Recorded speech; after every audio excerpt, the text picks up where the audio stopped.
getting back to the actual prayer thing. When you pray, take a little time to focus on the God whose awesome presence you enter into. The one who controls all of the universe. You have to think about that, how awesome our Creator is. He's always been here. There's never been a time when he has not been here. That's awesome in itself. He's always been here. Let yourself be overwhelmed, not by your problems or your questions, but by the size of your God. Be overwhelmed by the immenseness of his power. Pray in ways that are worthy of the great God whose presence you are in.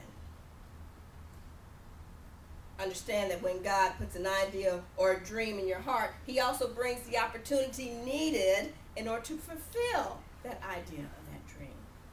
He doesn't just drop a seed in there and say, okay, you're on your own. He provides the opportunity. It's up to you to watch for it. Zechariah 4:6 tells us, not by might, nor by power, but by my Spirit, says the Lord Almighty. That's how things manifest. That's how they manifest. Stop limiting God by your small thinking. He has much in store for you. His dream for your life is more than you can imagine. You understand that God wants to do a new thing in your life, but you've got to do your part and step outside of that little box of thinking that you're accustomed to. You know, sometimes God grants us something we didn't ask for. And I know that each one of you can go back in your memory banks and you can pull up one of those memories. I didn't even ask for that, and God blessed me with this.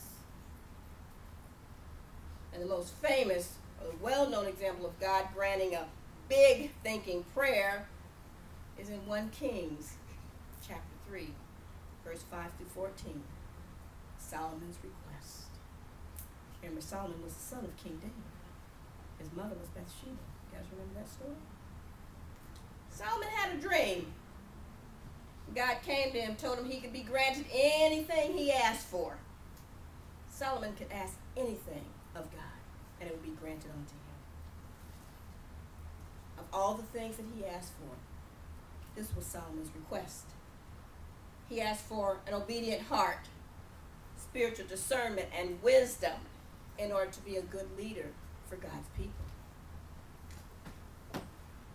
God was pleased with Solomon's request. Solomon's request for serving others. It wasn't a me prayer. It was, give me something that I could serve your people with, Father. And he granted that. He granted Solomon a wise and understanding heart. He granted him wisdom, and he added riches, glory, and a very long life.